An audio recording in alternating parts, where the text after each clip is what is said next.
Hi hello friends, good morning. എല്ലാവരും സുഖമായിട്ടിരിക്കുന്നല്ലോ അല്ലേ? എല്ലാവർക്കും ഇന്നത്തെ വീഡിയോയിലോട്ട് സ്വാഗതം. കുഞ്ഞു ചെറിയ വലിയ വിശേഷങ്ങളുമായിട്ടാണ് ഇന്ന് വന്നിട്ടുള്ളത് കേട്ടോ. അപ്പോൾ വീഡിയോ കാണുന്ന കൂട്ടുകാരൊക്കെ ഒന്ന് ലൈക്ക് ചെയ്യാനും സബ്സ്ക്രൈബ് ചെയ്യാതെ കാണുന്ന കൂട്ടുകാരുണ്ടെന്നുണ്ടെങ്കിൽ ഒന്ന് സബ്സ്ക്രൈബ് ചെയ്ത് സപ്പോർട്ട് ചെയ്യാനും മറക്കല്ലേ. കൂട്ടത്തിൽ ഓൾ എന്നുള്ള ഓപ്ഷനും ബെല്ലൈക്കണും കൂടെ ഒന്ന് ഇനേബിൾ ചെയ്യണേ. അപ്പോൾ ഞാനിടുന്ന വീഡിയോസിൻ്റെ എല്ലാ നോട്ടിഫിക്കേഷൻസും നിങ്ങൾക്ക് കിട്ടുന്നതായിരിക്കും. അപ്പോൾ ഇന്നത്തെ എൻ്റെ വിശേഷം എന്താണെന്ന് വെച്ചിട്ടുണ്ടെങ്കിൽ ഞാൻ പറയാം കേട്ടോ. അപ്പോൾ നിങ്ങൾ ഈ കാണുന്ന സംഭവം തന്നെയാണ് കേട്ടോ. നമ്മൾ മുടി കുറച്ച് വെട്ടാൻ വേണ്ടിയിട്ട് പോവുകയാണ്. അപ്പോൾ ഇത് ഞാൻ കാണിക്കുക എന്നുള്ളത് പറഞ്ഞിട്ടുണ്ടായിരുന്നു കേട്ടോ.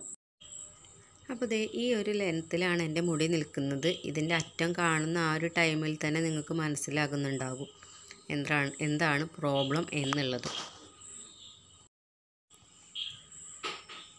ഒരുപാട് മുടി ലെങ്ത്ത് വരുന്ന ആ ഒരു ടൈമിൽ അതിൻ്റെ കളറ് ചേഞ്ച് ചെയ്ത് വരും കേട്ടോ. എൻ്റെ മുടി ഒരു ചെമ്പൻ കളറായി മാറിക്കൊണ്ടിരിക്കും. പിന്നെ അതുപോലെ മുടി ഇങ്ങനെ രണ്ടായിട്ട് പിളരില്ലേ, സ്പ്ലിറ്റൻസ്, അതും ആയിട്ടുണ്ട്. അപ്പോൾ അതുകൊണ്ടാണ് വെട്ടണത്. പിന്നെ ഞാൻ പറഞ്ഞിട്ടുണ്ടായിരുന്നു മുടീൻ്റെ കുറച്ച് പ്രശ്നങ്ങളും കാര്യങ്ങളൊക്കെ പറഞ്ഞിട്ടുണ്ടായിരുന്നല്ലോ.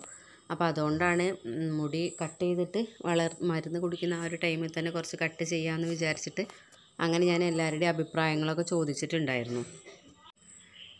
ആ ഒരു ടൈമിൽ എനിക്ക് ആ വീഡിയോയിൽ ഒരുപാട് പേര് പറഞ്ഞത് എന്താണെന്ന് വെച്ചാൽ അങ്ങനെ വെട്ടണ്ട എന്നുള്ളതാണ്. ഞാൻ കുറച്ച് ലെങ്ത്ത് കൂടുതലായിട്ട് വെട്ട എന്ന് വിചാരിച്ചിട്ടുണ്ടായിരുന്നു. പിന്നെ കുറേ കമൻറ്റുകൾ വന്നത് വെട്ടണ്ട, അറ്റം തുമ്പ് കുറച്ച് മാത്രം വെട്ടിയാൽ മതി, അങ്ങനെയുള്ള അഭിപ്രായങ്ങളൊക്കെയാണ് വന്നിട്ടുണ്ടായിരുന്നത് കേട്ടോ. അപ്പോൾ ഞാൻ ഏതായാലും ഇന്നലെ വരെയുള്ള അഭിപ്രായങ്ങളൊക്കെ കേട്ടു, തീരുമാനിച്ചു മുടിയുടെ കുറച്ച് മാത്രം വെട്ടുന്നേ ഉള്ളൂ. പേരിന് അതിൻ്റെ തുമ്പ് മാത്രമേ വെട്ടിക്കളയുന്നുള്ളൂ എന്ന് വിചാരിച്ചു. അങ്ങനെ വെട്ടുകയാണ് കേട്ടോ. അപ്പോൾ അത് ഏട്ടനാണ് വെട്ടി തരുന്നത്. ആ ഒരു ടൈമിൽ എങ്ങനെയെങ്കിലുമൊക്കെ അങ്ങോട്ട് വെട്ടു കേട്ടോ, അങ്ങനെയാണ്. അപ്പോൾ ആ ഒരു ടൈമിൽ തന്നെ അപ്പൂസ് ഏട്ടൻ്റെ അടുത്താണ് കേട്ടോ. അപ്പോൾ അവന് കയറി ഇരിക്കുകയാണ്, നിലത്തിറങ്ങാൻ പറഞ്ഞിട്ട് ഇറങ്ങുന്നില്ല, അങ്ങനെയാണ് കേട്ടോ. അപ്പോൾ മുടിയുടെ തുമ്പൊക്കെ അവനെ എടുത്തും കൊണ്ട് തന്നെയാണ് വെട്ടിയിട്ടുള്ളത് കേട്ടോ. അപ്പോൾ അത്രയ്ക്കൊക്കെ ശരിയാക്കിയിട്ടേ ഉള്ളൂ എന്നാണ് ഞാൻ പറയണത്.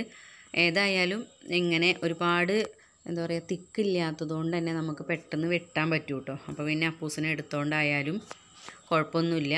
ആദ്യമൊന്നും അങ്ങനെ ആയിരുന്നില്ല കേട്ടോ. ഇപ്പം ഇങ്ങനെ കൊഴിഞ്ഞു പോയിട്ട് അങ്ങനെ ആയതായിരുന്നു. അപ്പോൾ വെട്ടി കഴിഞ്ഞിട്ടുള്ള ആ ഒരു ഭാഗം പിന്നെ കാണിക്കുന്നത് കേട്ടോ. അപ്പോൾ നമ്മൾ അത്രേ വെട്ടിയിട്ടുള്ളൂ.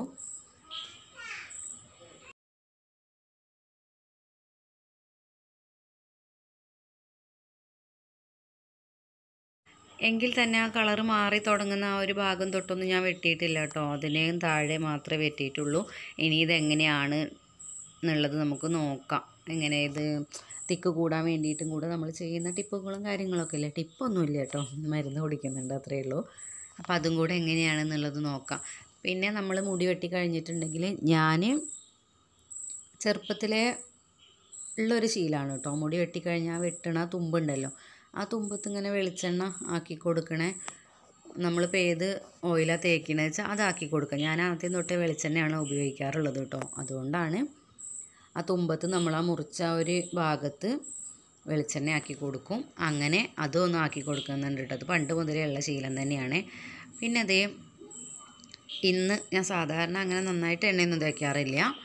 ഇന്ന് പക്ഷേ മുടിയുടെ ഉള്ളിലെല്ലായിടത്തും, സാധാരണ മൂർത്താവിൽ മാത്രമേ ഞാൻ എണ്ണ തേക്കാറുള്ളൂ. ഇതിപ്പോൾ എല്ലായിടത്തും ഒന്നും ആക്കി കൊടുക്കുന്നുണ്ട് കേട്ടോ. ഒന്ന് ചെറുതായിട്ടൊന്ന് മസാജ് ചെയ്ത് കൊടുക്കുന്നുണ്ട്. ഇന്ന് വെട്ടിയതല്ലേ എന്ന് വിചാരിച്ചിട്ട് അങ്ങനെയായിട്ട് ചെയ്യാണ് കേട്ടോ. അപ്പോൾ ശരിക്കൊന്ന് മസാജ് ചെയ്ത് കൊടുക്കുന്നുണ്ട്.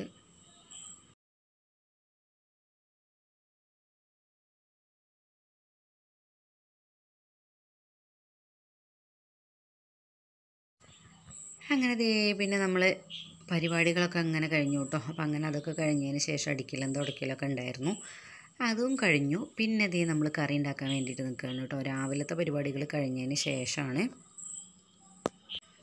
ഈ ഒരു ഭാഗം കാണിക്കുന്നത്. അപ്പോൾ ഈ ഒരു വർഷം നമ്മൾ ആദ്യമായിട്ടാണ് കർമൂസ എടുക്കുന്നത്. അപ്പോൾ ചില സ്ഥലത്ത് കറൂത്ത, അതുപോലെ പപ്പായ, പിന്നെന്താണ് കർമൂസ, അങ്ങനെ കുറേ പേരുകളിലൊക്കെ അറിയപ്പെടുന്നൊരു സാധനമല്ലേ കപ്ലങ്ങ അല്ലേ. പുതിയ പേരുകളൊക്കെ എനിക്കിങ്ങനെ മനസ്സിലായി വരുന്നുണ്ട് കേട്ടോ. അപ്പോൾ അതൊന്ന് റെഡിയാക്കി എടുക്കാമെന്ന് വിചാരിച്ചു കേട്ടോ. അപ്പോൾ അങ്ങനെ അതൊന്ന് ചെത്തി കൊടുക്കുകയാണ്. പിന്നെ നമ്മളിത് ചെത്തുന്ന ടൈമിൽ നന്നായിട്ട് തന്നെ അതിൻ്റെ തോല് ചെത്തി കളയാൻ വേണ്ടിയിട്ട് ശ്രമിക്കുക. അതിൻ്റെ ഒരു പച്ചപ്പ് പോവണം. അതുപോലെ ആ കളറും പച്ചപ്പിൻ്റെ കളറ് മാറിയിട്ട് നല്ല വെള്ള കളറാവുന്നത് വരെയാണ് നമ്മൾ ചെത്തി കളയണത് എങ്കിൽ കുഴപ്പമില്ല. ഇല്ലയെന്നുണ്ടെങ്കിൽ ഒരു കറ ചുഴയ്ക്കും കേട്ടോ. അപ്പോൾ അത് ശ്രദ്ധിക്കുക. അപ്പോൾ അങ്ങനെ അതൊക്കെ ഒന്ന് ചെത്തി എടുത്തിട്ടുണ്ടായിരുന്നു കേട്ടോ. അപ്പോൾ അങ്ങനെ ഞാനൊന്ന് മുഴുവനാക്കി എടുത്തിട്ടുണ്ട്. കുറച്ച് നമ്മൾ കറിയും അതുപോലെ കുറച്ച് ഉപ്പേരിയൊക്കെ വയ്ക്കാമെന്ന് വിചാരിച്ചിട്ട് അങ്ങനെ എടുക്കുന്നതാണ് കേട്ടോ. അപ്പോൾ അങ്ങനെ കുറച്ച് വെള്ളമൊക്കെ ഒഴിച്ച് വെച്ചിട്ടുണ്ട്. ഇനി അതിൽ കറയൊക്കെ ഒന്ന് പോകണം, അതിന് വേണ്ടിയിട്ട് നന്നായിട്ടൊക്കെ ഒന്ന് കഴുകിയെടുത്തിട്ടുണ്ട് കേട്ടോ. തോല് ചെത്തിയതിന് ശേഷം ഞാൻ കഴുകിയെടുത്തിട്ടുണ്ടായിരുന്നു. പിന്നെ കുറച്ച് പരിപ്പ് ഞാൻ ആദ്യം തന്നെ കുതിരാൻ വേണ്ടി വെച്ചിട്ടുണ്ടായിരുന്നു കേട്ടോ. അപ്പോൾ അത് പൊടിയായിട്ടുള്ള പരിപ്പാണ് കേട്ടോ. അപ്പോൾ അതൊക്കെ ഒന്ന് ഇട്ട് കൊടുത്തിട്ടുണ്ട്. അപ്പോൾ അതിന് ശേഷം നമ്മൾ അതിലേക്ക് കുറച്ച് നേരം വെച്ചിട്ടേ ഉണ്ടായിരുന്നുള്ളൂ കേട്ടോ പരിപ്പ് കുതിരാൻ വേണ്ടിയിട്ട്. അതുപോലെ തന്നെ ഈ കർമൂസയ്ക്കും അത്യാവശ്യം നല്ല വേവുണ്ട്. അപ്പോൾ അതുകൊണ്ട് രണ്ടും കൂടെ ഒരുമിച്ച് ഇട്ട് കൊടുക്കുകയാണ് ചെയ്യുന്നത്. പിന്നെ അതിലേക്ക് ആവശ്യത്തിന് മുളക് പൊടിയും മഞ്ഞൾപ്പൊടിയും ഉപ്പും കൂടെ ചേർത്ത് കൊടുത്തു. വെള്ളം ഒഴിച്ച് അതങ്ങനെ കുക്കറിൽ വെച്ചിട്ടുണ്ട്.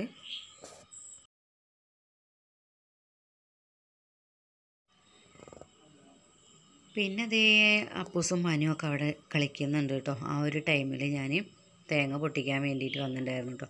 അപ്പോഴേക്ക് പൊട്ടിക്കണ സൗണ്ട് കേട്ടു, ആളോടി വന്നു. സ്ഥിരം പരിപാടിയാണ് കേട്ടോ, തേങ്ങ പൊട്ടിക്കണ സൗണ്ട് എവിടെന്നെങ്കിലും കേൾക്കും, അപ്പോഴേക്ക് വരൂ കേട്ടോ. എന്നിട്ട് അങ്ങോട്ട് നമ്മൾ അതിലെന്തെങ്കിലും കരട് വീണോന്നും കൂടെ നോക്കാനുള്ള ടൈം തരില്ല കേട്ടോ, അപ്പോഴേക്കും എടുക്കും ആൾ. അപ്പം അങ്ങനെ അതൊക്കെ ഒന്ന് കഴിഞ്ഞതിന് ശേഷം തേങ്ങയൊക്കെ ഒന്ന് ചിരവി എടുക്കുന്നുണ്ട് കേട്ടോ. 2 മുറിയും കൂടെ ഞാൻ ചിരവി എടുക്കുന്നുണ്ട്.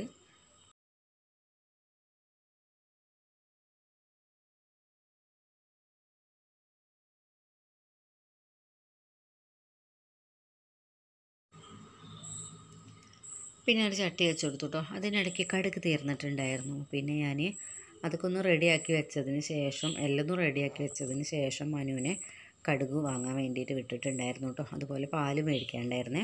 അപ്പോൾ അങ്ങനെ അതൊക്കെ ഒന്ന് മേടിച്ച് കൊണ്ടുവന്നിട്ടുണ്ടായിരുന്നു. പിന്നെ അതിന് ശേഷമാണ് കറിയിലേക്ക് കടുകും മുളകൊക്കെ വറുത്തിടലൊക്കെ കഴിഞ്ഞു. പിന്നെ അതിന് ശേഷം നമ്മൾ മുളകും കടുകൊക്കെ ഇട്ട് കൊടുത്തിട്ട് തന്നെ അതിൻ്റെ ഉപ്പേരിയും കൂടെ ഉണ്ടാക്കിയെടുക്കണമെന്നുണ്ട് കേട്ടോ. കുറച്ച് മാത്രമേ ഉണ്ടാക്കിയിട്ടുള്ളൂ, അങ്ങനെ വലിയ ഇഷ്ടമൊന്നുമില്ല. കറി വെച്ചാലും ഉപ്പേരി വെച്ചാലും ഒന്നും ഇഷ്ടമല്ല കേട്ടോ. പിന്നെ അച്ചാർ ഉണ്ടാക്കിയിട്ടുണ്ടെങ്കിൽ കഴിക്കും കേട്ടോ, അതിപ്പോൾ എല്ലാവരും കഴിക്കുന്നുണ്ട് അച്ചാർ. കറി ഉപ്പേരിയൊന്നും വലിയ താല്പര്യമൊന്നുമില്ല കേട്ടോ. അപ്പോൾ അങ്ങനെ അതൊക്കെ റെഡിയായി. പിന്നെ പാലൊക്കെ കാച്ചി വെച്ചതിന് ശേഷം ഞങ്ങളിത് ചോറൊക്കെ ഉണ്ട് കേട്ടോ. മീനുണ്ടായിരുന്നു. ഇന്നലത്തെ വീഡിയോയിൽ എനിക്ക് മീൻ കാണിക്കാൻ പറ്റിയിട്ടുണ്ടായിരുന്നില്ല. അപ്പോഴേക്ക് ഏട്ടൻ എത്തിയ ആ ഒരു ടൈമിൽ 9 മണി ഒക്കെ ആയിട്ടുണ്ടായിരുന്നു കേട്ടോ.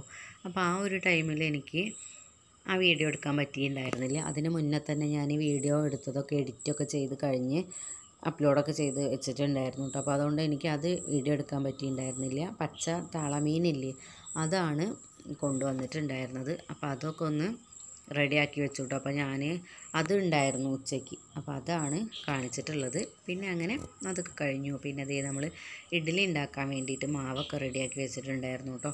പച്ചരിയും ചാക്കരിയും കൂടി മിക്സ് ചെയ്തിട്ടാണ് വെച്ചിട്ടുണ്ടായിരുന്നത്. അപ്പം അങ്ങനെ അതൊക്കെ ഒന്ന് മിക്സ് ചെയ്ത് നന്നായിട്ട് മിക്സ് ചെയ്ത് വെച്ചിട്ടുണ്ട്.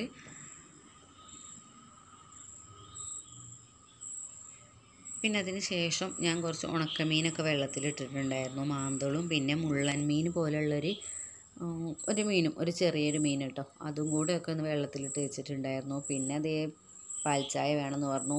അവിടെ കുറച്ച് മുറ്റത്ത് കുറച്ച് പണികളും കാര്യങ്ങളൊക്കെ ഉണ്ടായിരുന്നു കേട്ടോ. അപ്പോൾ അതൊക്കെ ചെയ്തുകൊണ്ടിരിക്കുകയാണ് ഏട്ടൻ. പിന്നെ അതിന് ശേഷം നമ്മൾ കുറച്ച് പാൽച്ചായ ഉണ്ടാക്കി വെച്ചു. അതുപോലെ അവിലുണ്ടല്ലോ, ശർക്കരയും തേങ്ങയൊക്കെ ഇട്ടിട്ട് അതൊക്കെ ഒന്ന് കുഴച്ച് റെഡിയാക്കി വെച്ചിട്ടുണ്ടായിരുന്നു കേട്ടോ. കുളിയൊക്കെ കഴിഞ്ഞ് വരുമ്പോഴേക്ക് കഴിക്കാൻ വേണ്ടിയിട്ടുള്ളത്. അപ്പോൾ അങ്ങനെ അതൊക്കെ ആയതിന് ശേഷം എപ്പോഴേക്കും ഞാൻ മീനും കാര്യങ്ങളൊക്കെ നന്നാക്കി വെച്ചിട്ടുണ്ടായിരുന്നു. അപ്പോൾ അതൊക്കെ ഒന്ന് കറി ഉണ്ടാക്കിയെടുക്കാമെന്ന് വിചാരിച്ചിട്ടോ. ഉച്ചയ്ക്ക് തന്നെ നമ്മൾ കർമൂസ ഇഷ്ടമില്ലാത്തതുകൊണ്ട് അത് കുറച്ച് വെള്ളമൊന്നും അധികം ഒഴിക്കാതെ തിക്കാക്കിയിട്ട് ഉണ്ടാക്കില്ല, അങ്ങനെയാണ് ഉണ്ടാക്കിയിട്ടുണ്ടായിരുന്നത്. അപ്പോൾ അതുകൊണ്ട് രാത്രിക്ക് നമ്മൾ മീൻ കറിയാണ് ഉണ്ടാക്കിയെടുക്കുന്നത് കേട്ടോ. പിന്നെ കുറേ ദിവസമായി മീൻ കറി ഉണക്കമീൻ വാങ്ങിച്ചിട്ട്. അപ്പോൾ അങ്ങനെ ഏട്ടൻ നോക്കുന്ന ടൈമിലൊന്നും ഏട്ടൻ എന്താ പറയുക, അത് പറ്റില്ല കേട്ടോ. അത് കാണുന്ന സമയത്ത് അത് വേണ്ടാന്ന് പറഞ്ഞ് പോരും. അപ്പോൾ അങ്ങനെ ഇപ്പോൾ ടൗണിൽ പോയിട്ടുണ്ടായിരുന്നു ഇന്നലെ കേട്ടോ. അപ്പോൾ അവിടെ നിന്ന് വാങ്ങിച്ചുകൊണ്ട് വന്നതാണ് കേട്ടോ. അങ്ങനെ എല്ലാ സ്ഥലത്തുനിന്നും ഒന്നും വാങ്ങിക്കില്ല, ചില സ്ഥലങ്ങൾ മാത്രമേ ഏട്ടന് പിടിക്കുള്ളൂ കേട്ടോ വാങ്ങാൻ വേണ്ടിയിട്ട്. അപ്പോൾ അവിടെ നിന്ന് വാങ്ങിച്ചുകൊണ്ട് വന്നതാണ്. അപ്പോൾ അങ്ങനെ ദേ അതിലേക്ക് നമ്മൾ കുറച്ച് പുളി ഒഴിച്ച് കൊടുത്തിട്ടുണ്ടായിരുന്നു. പിന്നെ അതുപോലെ മഞ്ഞൾപ്പൊടിയും മുളക് പൊടിയും മല്ലിപ്പൊടിയും കൂടെ ഇട്ട് കൊടുത്തിട്ട് ആ മീൻ പുളിവെള്ളത്തിൽ കുറച്ചൊന്ന് തിളപ്പിച്ചതിന് ശേഷം നമ്മൾ തേങ്ങ ചേർത്ത് കൊടുക്കുകയാണ്. ഒരു ചെറിയ ഉള്ളി ഉണ്ടല്ലോ, ആ ഉള്ളിയും കൂടെ ചേർത്തിട്ട് തേങ്ങ അരച്ചെടുത്തിട്ട് അതും കൂടെയൊക്കെ ഒന്ന് ഒഴിച്ച് കൊടുത്തിട്ട് ഒന്ന് തിളയ്ക്കാൻ വേണ്ടിയിട്ട് വെയിറ്റ് ചെയ്യുക കേട്ടോ. പിന്നെ ഇത് ഒരുപാട് തിളയ്ക്കാൻ നിൽക്കരുത്. തേങ്ങ ഒഴിച്ചതിന് ശേഷം ഒരുപാട് തിളയ്ക്കാൻ നിൽക്കാതെ തന്നെ വാങ്ങി വയ്ക്കുക കേട്ടോ. അപ്പോൾ അതൊക്കെ ഒന്ന് തിളച്ചതിന് ശേഷം ഞാൻ മീൻ വറുക്കാനുള്ള പരിപാടിയാണ് കേട്ടോ. അപ്പോൾ അതിലേക്ക് കുറച്ച് വെളിച്ചെണ്ണയും കൂടി ഒന്ന് ഒഴിച്ച് കൊടുക്കണുണ്ടേ. അപ്പോൾ ഇത്ര കാര്യങ്ങളേ ഉള്ളൂ കേട്ടോ. പിന്നെ ഈ മീനും കൂടി ഒന്ന് വറുത്തെടുക്കുന്നുണ്ട് കേട്ടോ. അപ്പോൾ ഇന്നത്തെ കുഞ്ഞു വിശേഷം അത്രയുള്ള വീഡിയോ ഇഷ്ടപ്പെട്ട സപ്പോർട്ട് ചെയ്യാൻ മറക്കരുത്.